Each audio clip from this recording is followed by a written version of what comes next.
is a juggernaut. At only 19 years old, of Māori heritage from Rotorua, New Zealand, Rotorua, Liga Thai boxing.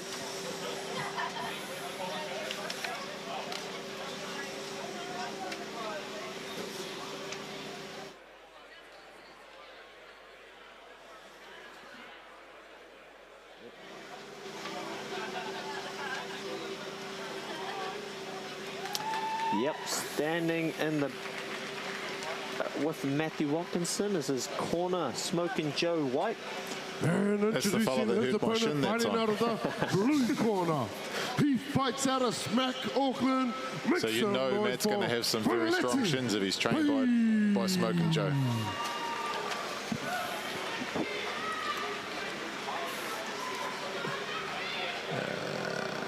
So not the man they're talking out is being shown on your screen, but the man walking out is Feliti Pei, 23-year-old, talented young man, proud Samoan, fighting out of Smack Gym, that South Auckland Martial Arts Centre in Mangere, South Auckland. That is owned by, there's the man himself, Ant's Notorious Nansen, his sister Pepe Nansen, and her husband Sam the Shank Hill, former King in the Ring champion. So he comes from a strong lineage, does Feliti Pei. He's also a youth worker who brings this undefeated record of 2-0 into his fight, and he's looking to push it to 3 with a devastating end to this bout. And I can almost assure you, these two big boys with 4-ounce gloves, it's going to go down. It's going to go down. It's going down. They're big boys. They're like lean heavyweights, eh? Like they're both, they're in shape. But I don't know how tall Mathew is, but I walked past him before, and like I said, I'm 6'8", and I think he's taller than me. Okay, both fighters, center of the ring, please. That's a big tall order for Feliti. Wow, yep. Look at that. Full head over his opponent. That's pretty crazy. But this is what heavyweight's about, mate. Yeah.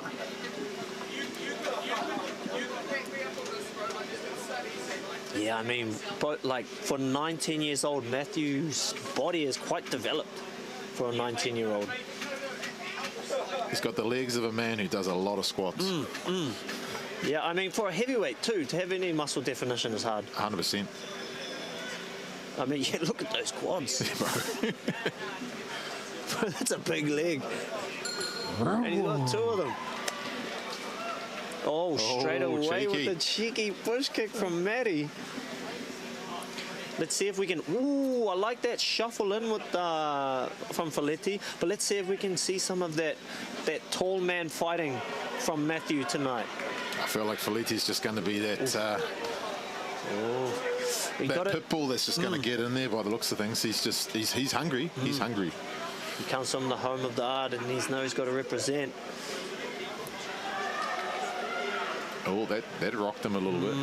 I think possibly, like what I've seen in a lot of these fights with stand-up, that was a good right hand, but pure stand-up fighters that come to this 4-ounce or like modified rule set where they have to wear smaller gloves, they get cracked by one, and it's so different to any other fight they've ever had because of how small the gloves are. Oh, 100%. I mean, those gloves have got it's like a bare knuckle, let's be honest. Well, from Dan Hooker said, he's like, if I'm going to have a street fight, I want a UFC glove on, better than bare knuckle. And that guy's had a lot of bare knuckle fights. Practice makes perfect. Yeah, now he knows. No, definitely want to wear the gloves. Oh! There it is. There it is. That's a 4-ounce glove. That's it. Beautiful left hook, almost caught him with the right hand on the way down too. And he looks composed, doesn't Feliti? He does. And there it is. There it is. Oh, that was inevitable. Those legs buckled like a school kid's sandal. I told you. You know what? I'll tell you what. Feliti hits you like a toddler with a Sharpie. Like a toddler going into your house. It's permanent and messy. Oh, look, we're going to entertain ourselves as much as we're going to try and entertain you guys, all right? We're going to check out the replay now to that amazing finish. There was the first right hand that landed that you were talking about, Mike. Yeah. Nice little body shot there too. Didn't quite get the replay of the finish. Perhaps we will later.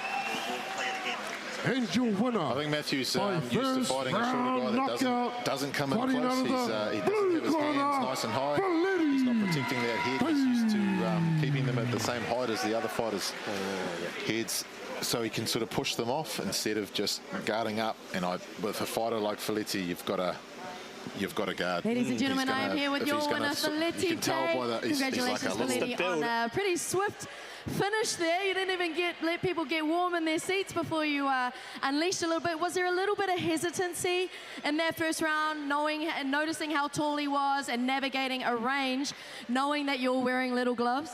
Oh yeah, for sure. You know, we're not taking this guy lightly. We're going to take him as dangerous as possible. And man, he had some good tips. It was just a matter of just finding out my rhythm and listening to my coaches, and yeah.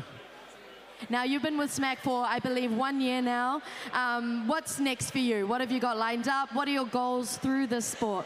Just keep on training, listen to my family, listen to my coaches, my brothers, and just, just keep don't lose sight of my goal and just stick to the script, yeah. Now, you've got the stage now. Is there anyone that you would specifically like to thank while you have the stage and the lights? Yeah, I'd just like to give glory to God, my family, my partner, all my boys, my brothers in Australia. I dedicate this fight to my nephew who was just born 2 months ago. And yeah, appreciate everyone for coming out. Hope you guys enjoyed the entertainment. Ladies and gentlemen, please put your hands together for your winner, Feliti Pei. DJ, music please. DJ, Joe, music. And here it is, the replay of the finish. So that was one of the first slips there by Mathew. Nice right hand there landed by Feliti. I think that did rock him, and I think he was still feeling that before he landed the massive left hook and almost a follow-up right hand. Beautiful finish there by